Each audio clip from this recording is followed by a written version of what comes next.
Welcome to this video on the computational stiffness method and matrix structural analysis. This is one of several videos in a short course on the finite element method posted at terje.civil.ubc.ca, Toolbox, a website that contains notes, examples, and algorithms for structural analysis. Please visit the website for more videos and other material relevant for this course. When we analyze structures, such as buildings and bridges, we first create idealized models, either for use in hand calculations or for computer analysis. The structural models are created by discretizing the structure into individual but interconnected structural members. Several types of structural members are available, such as two-dimensional continuum members, plates, truss members, and beams. Some of them are addressed in the short course on structural members posted at terje.civil.ubc.ca Toolbox. Essentially, each member is a mathematical boundary value problem of solid mechanics. In this course on the finite element method, we get the opportunity to discretize the structural members into elements. For example, a plate member can be discretized into many plate elements. This kind of discretization of structural analysis problems is a key feature of the finite element method. Another feature is that it is a computational method that allows us to obtain approximate but good solutions to problems for which the exact solution to the differential equation is unavailable. Examples include two-dimensional or three-dimensional structural members with complex geometry. However, one-dimensional truss and frame elements, illustrated at the bottom of this slide, and important in matrix structural analysis, are still included in the library of elements available in most finite element programs.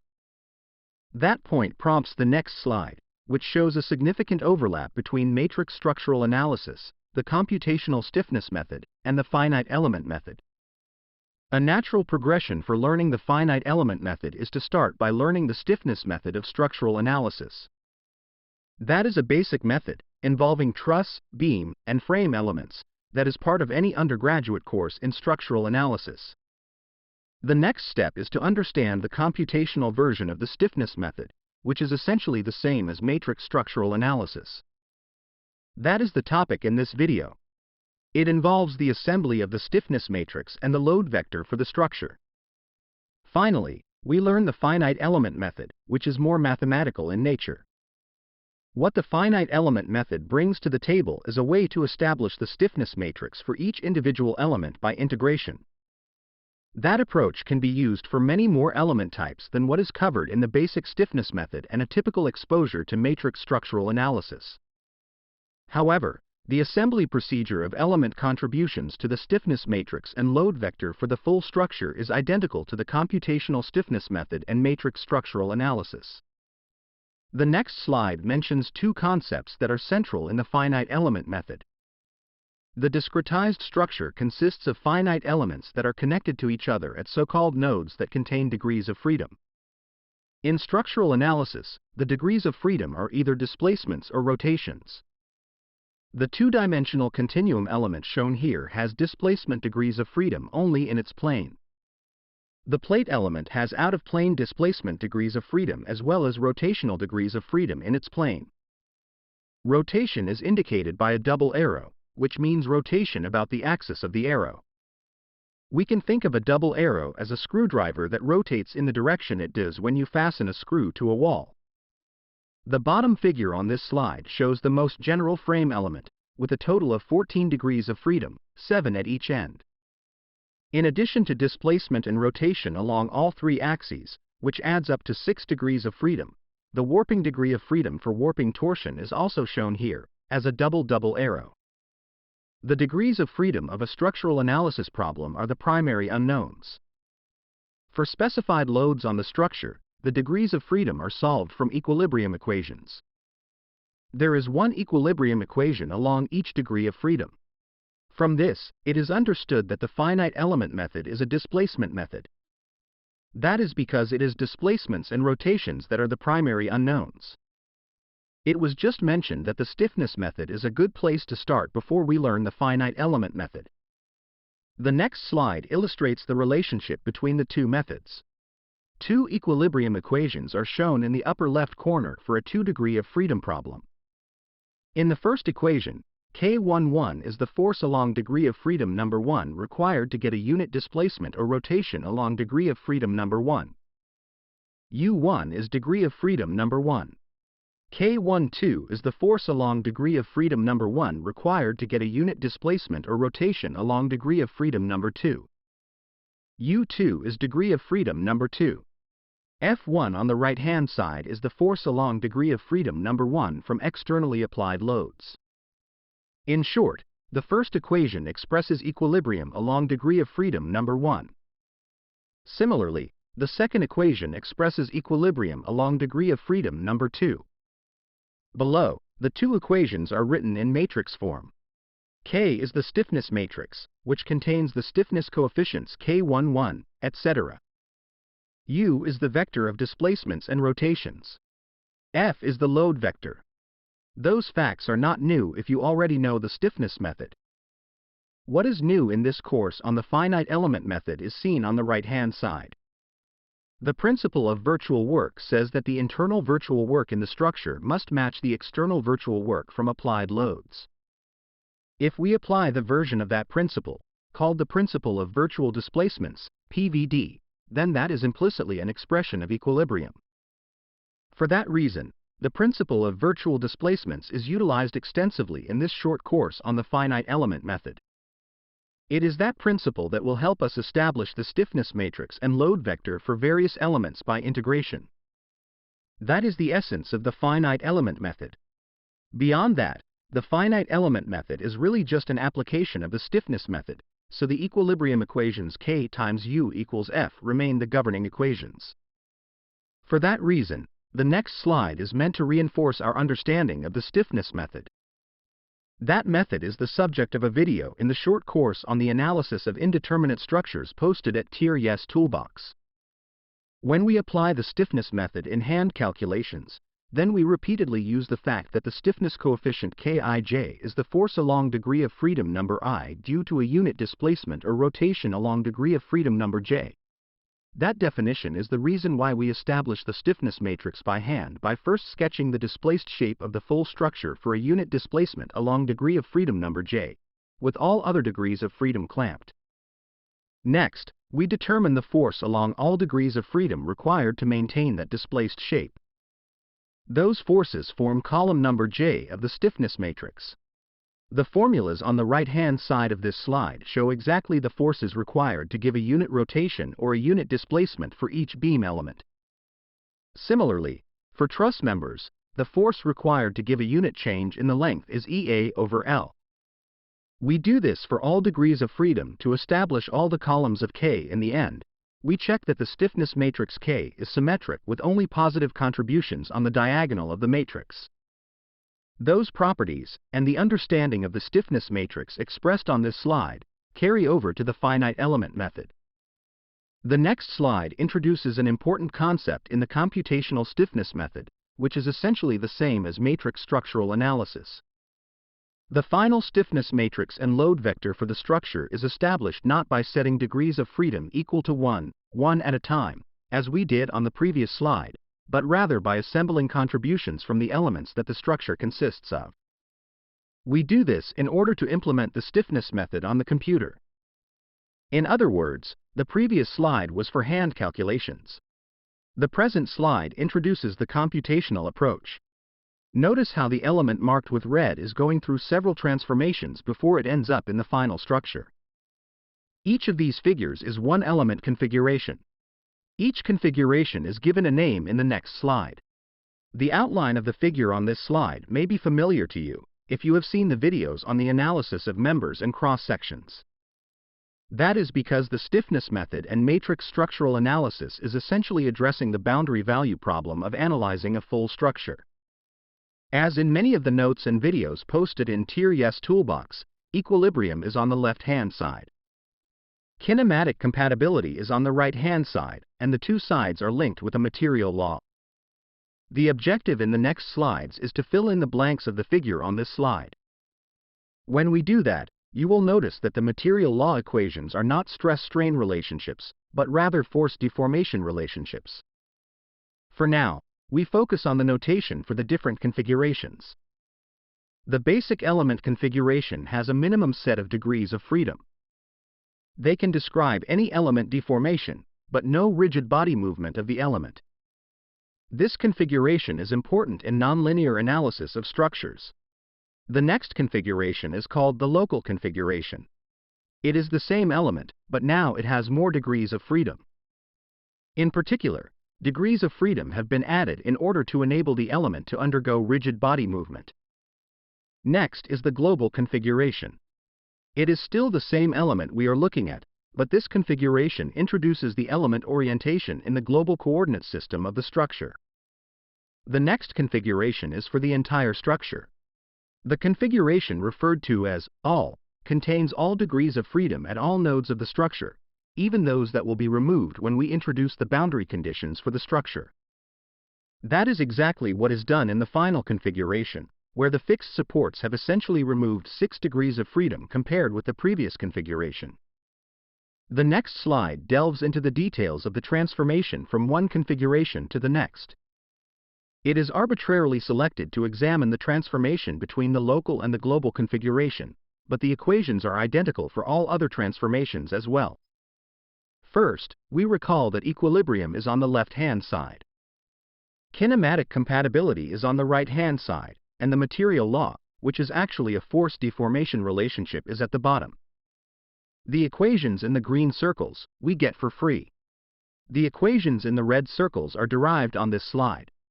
In regards to the material law at the bottom, we simply assume that we have the stiffness matrix that connects the forces and deformations in the configuration below, namely the local configuration. In regards to the green equation on the right-hand side, which represents kinematic compatibility, it is the very definition of the transformation between two configurations. In other words, we make the choice that the two configurations are linked by a matrix denoted by T that multiplies the degrees of freedom in the configuration above to give the degrees of freedom in the configuration below. In this case, that matrix is named TLG. We can read the kinematic compatibility relationship out loud in the following manner. U local is equal to TLG times U global. Many of the subsequent slides are devoted to establishing the transformation matrix for different configurations. When we do that, it is important to remember the notation in this green circle.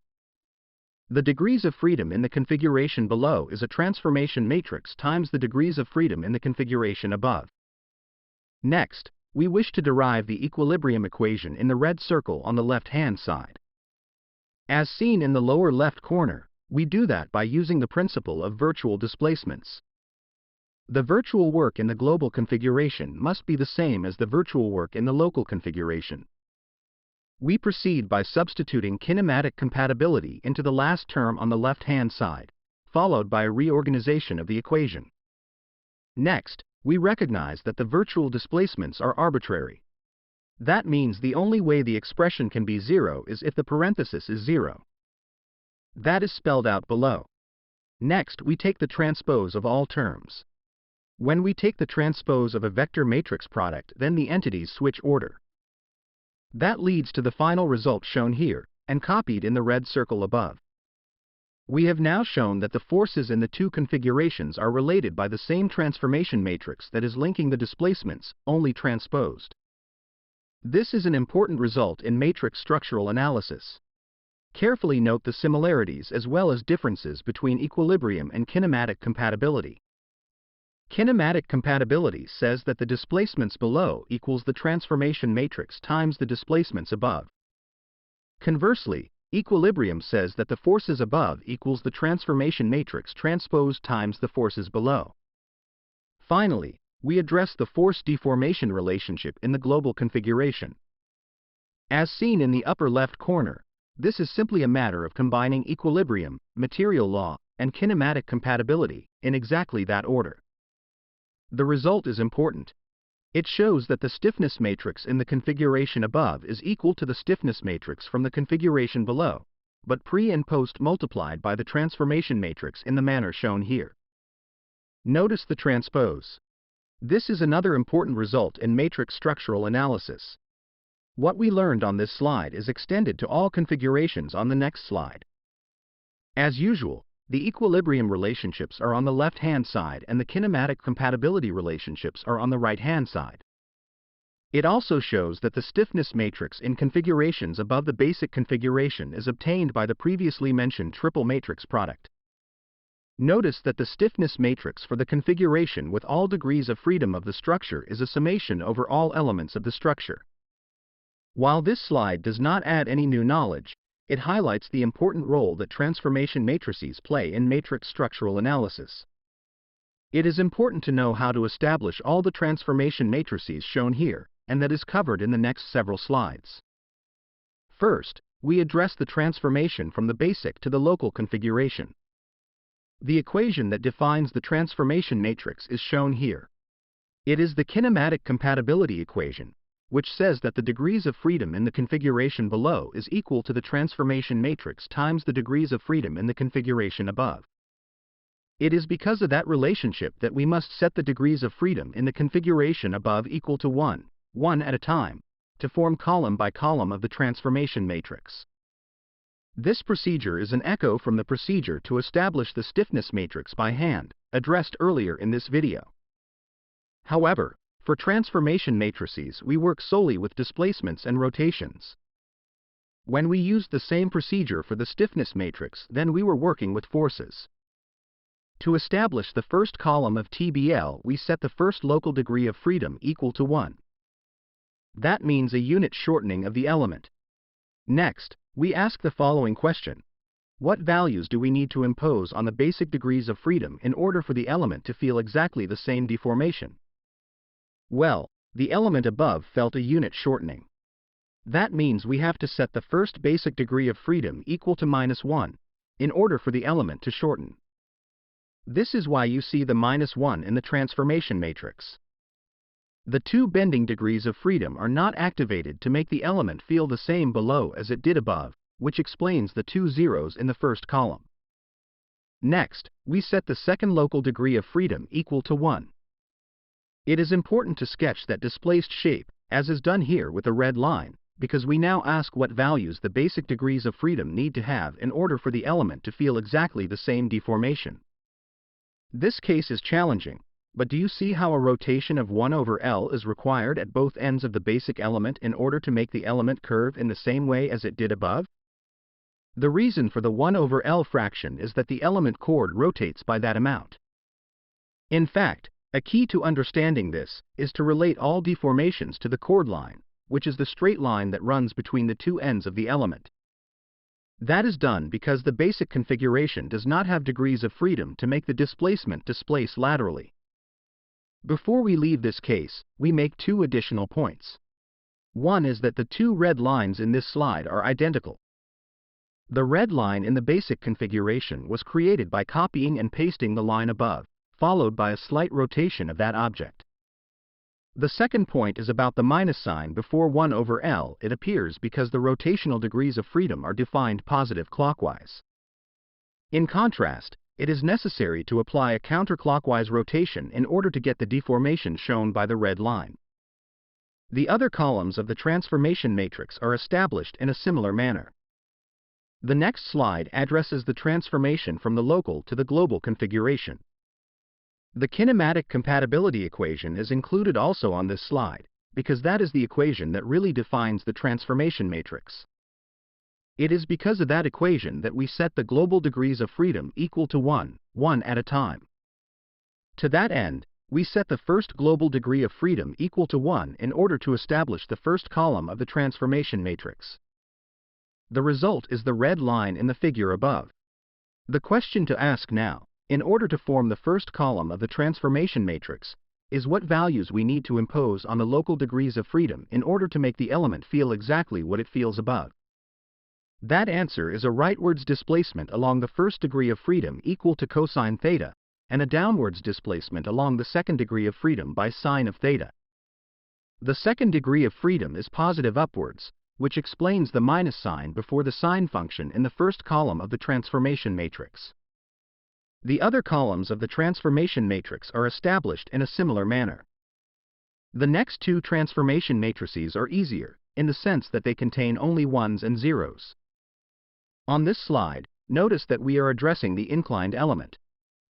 The other elements will have different transformation matrices.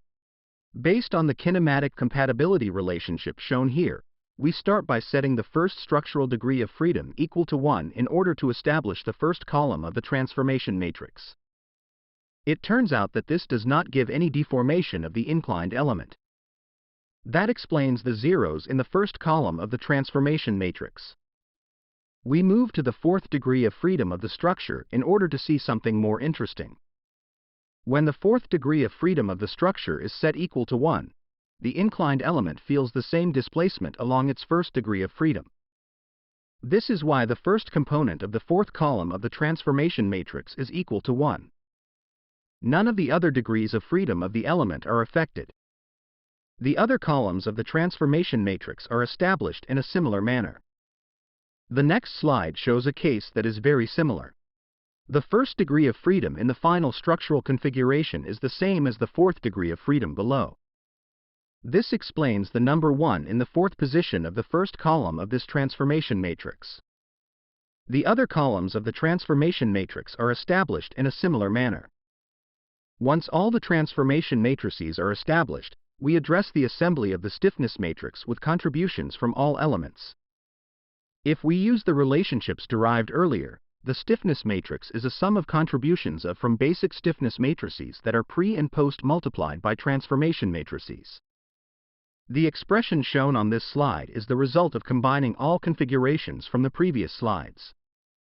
This expression is pedagogically appealing but computationally costly. A computer program that carries out these matrix products would run very slowly. The next slide shows a better approach. It works with a DOF matrix and an ID matrix. The DOF matrix essentially provides an ordering of the degrees of freedom. Notice in the top figure on the right-hand side that the structure has 4 nodes. The figure below shows how the degrees of freedom in those 4 nodes are numbered. That numbering is reflected in the DOF matrix. Node number 1 has degrees of freedom 1, 2, and 3, and so forth. The most important matrix on this slide is the ID matrix. The starting point for this matrix is the user input, which says that element 1 is attached to node number 1 and node number 2. Element number 2 is attached to node number 2 and node number 3, and so forth. Because of the previously mentioned numbering of the degrees of freedom, the ID array contains the degrees of freedom of the structure that the element degrees of freedom are associated with. This essentially addresses the transformation from the global stiffness matrix to the stiffness matrix for all the structural degrees of freedom. The exact syntax of the computer implementation will depend on the programming language. However, the equation marked with the blue color shows the gist of why the DOF and ID matrices are useful. The contribution from one element is added to the structural stiffness matrix by using the relevant row of the ID matrix as the indices of the structural stiffness matrix that should receive the stiffness contributions from this particular element. In other words, this statement glues the contribution from each element into the correct positions of the structural stiffness matrix. That represents a major efficiency gain compared with the multiple matrix products shown on the previous slide. However, the ordering of the degrees of freedom can be changed in order for this approach to become even more efficient. If we let the free degrees of freedom be ordered first, and the locked degrees of freedom be last, then we have the ordering shown in red in the lower right corner of this slide. The DOF matrix then looks like this. The algorithm to accomplish this degree of freedom numbering is posted in Python in the G2 code posted on the Finite Elements page at terje.civil.ubc.ca. That code automatically modifies the ID matrix as shown at the bottom of this slide. The code to glue contributions from each element into the structural stiffness matrix, marked with the blue color, remains the same. But an important efficiency gain has been made. The degrees of freedom locked by boundary conditions are now the last degrees of freedom. That means the transformation from all degrees of freedom to the final degrees of freedom is carried out simply by removing the last rows and columns of the stiffness matrix. On the next slide, we ask a question about the starting point for the assembly procedure. Where do we get the first element stiffness matrix from? For example, for a beam element, From where do we get the stiffness coefficients EA over L, etc.? For a frame element, this is not a difficult question to ask. We solve the differential equation to obtain these stiffness coefficients. But what do we do for more complex elements? The answer is the finite element method. The finite element method is essentially a way of establishing the element stiffness matrix for all kinds of element types. Depending on the element type, the result from the finite element method may be an approximation instead of an exact result. Most of the previous slides have addressed the stiffness matrix. On this slide, we turn to the load vector, namely the right-hand side of the system of equilibrium equations. It is easier to establish the load vector for the structure than the stiffness matrix, but the notation is harder to get used to.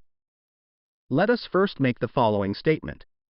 If an external point load acts along a degree of freedom, then that load is simply entered into that position in the load vector, F. However, in general, a structure is subjected to both point loads and distributed loads along the elements. On this slide, point loads are placed in the vector with an apostrophe over. The equations displayed here shows that if only point loads are present, then F with the apostrophe is the final load vector. F element loads are placed in the vector F bar, with the understanding that F bar contains the forces to keep the element clamped at both ends. These forces include what we call fixed end moments in basic structural analysis. An excerpt from a formula sheet with such clamping forces is shown in the middle of this slide to visualize the content of F bar. Below the figure is the load vector, F bar, for a beam element with length, L, in its basic configuration, subjected to uniformly distributed load, Q. The principle for assembling that vector into the final load vector for the structure is the same as what we saw earlier in this video for the stiffness matrix. The equation at the bottom of this slide shows how the equilibrium equations we saw earlier are used to assemble the final F bar vector from element contributions. It is reiterated that this is a pedagogically appealing but computationally inefficient approach. The ID array shown earlier is the approach for practical implementations. Because F bar contains forces to keep the degrees of freedom clamped, we must apply a minus sign to that vector before we add it to the structural load vector. That is shown in here equations, where the final load vector has two contributions. One is the F with an apostrophe, namely point loads. The other contribution is F bar, which contains the clamping forces for element loads. One reason for this somewhat cumbersome notation is that we need to account for element forces when we determine the forces in each element after we solve the equilibrium equations. The next slide addresses that point. The first objective is to determine the solution to the system of equilibrium equations. That means determining the displacement vector, U, which contains displacements and rotations.